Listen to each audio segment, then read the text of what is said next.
আমি ম্যাক্সিমাম সময় তোমাদের উদাহরণ থেকে অঙ্ক দেখাবো, কারণ অনুশীলনীর গুলো সলভ করা তোমাদের দায়িত্ব।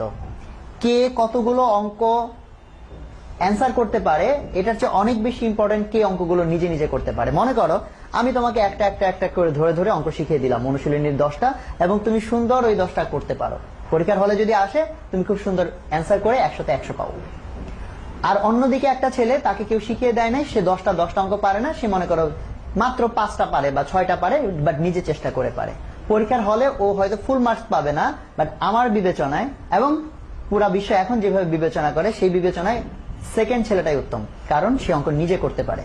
কে কত বেশি অঙ্ক করতে পারলা তাতে কিছু আসে যায় না, কারণ যে প্রথম ছেলে সে অন্যেরটা দেখে দেখে শিখেছে। এটা এক ধরনের চুরি, নকল বা কপি বিদ্যা, যে একজন সাথে আমি কপি করেছি, কপি করে আবার পেস্ট করে দিলাম, মানে এক ধরনের কি বলে, এক ধরনের চুরি বিদ্যাই বলা চলে এটাকে।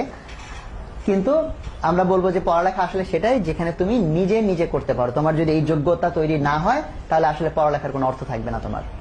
ঠিক আছে, কাজেই তোমাদের অনুশীলনীর গুলো অঙ্কগুলো তোমরা কখনোই অন্যের উপর নির্ভরশীল হবে না, সবসময় নিজে চেষ্টা করবে। নিজে চেষ্টা করে এক অঙ্ক করতে যদি একদিনও চলে যায়, আমি বলবো তোমার সময় নষ্ট হলো না, বরং তোমার ওই সময়টায় ব্যবহার হলো ঠিক মতো। কারণ ওই একদিনে যত রকম চিন্তা তুমি করবা তার মধ্যে ম্যাক্সিমাম হয়তো ভুল চিন্তা করবা, করো, ভুল চিন্তা করাটাও ইম্পর্টেন্ট, কারণ ভুল চিন্তা করতে করতে মানুষের ব্রেইন খুলে এবং সে একসময় শুদ্ধ চিন্তা করা শিখে। তোমাদের আমি একটা প্রবলেম দিচ্ছি, তোমরা এটা সলভ করবা বাসায় বসে, এবং বাসায় যদি সলভ না হয় তখন কি করবা? আমাদেরকে যোগাযোগ করতে হবে। ফিজিক্স, কেমিস্ট্রি বা ম্যাথ বা সায়েন্স, এটা শেখার জন্য কিন্তু অ্যান্সার মুখস্থ করার কোনো প্রয়োজন নেই। তুমি যে এই প্রবলেমটা নিয়ে ভাববা, এটাই কিন্তু আমাদের প্রাপ্তি, তোমাদের জন্য প্রাপ্তি। কারণ খেয়াল করে দেখো, এখন আমাদের সলিউশন বা গাইড বা সলভ শিট কিংবা যে কোনো আনসার দেওয়া আছে একটা বইয়ের পেছনে, কিন্তু একটু খেয়াল করো তো, গ্যালিলিও, কেপলার, কোপারনিকাস, ওরা যখন দেখতো সূর্য ঘুরতেছে পৃথিবীর চারদিকে, ওরা যখন দেখতো হ্যালির ধূমকেতু 76 বছর পর পর ফেরে, ওরা কার সঙ্গে অ্যান্সার মিলাবে? ওরা তো এক জীবদ্দশা একবারই দেখে, তার পরবর্তীতে অন্যরা এসে আবার কাজ করে। সো আমাদের আসলে একটা সমস্যা হয়ে গেছে আমাদের দেশের শিক্ষা ব্যবস্থা।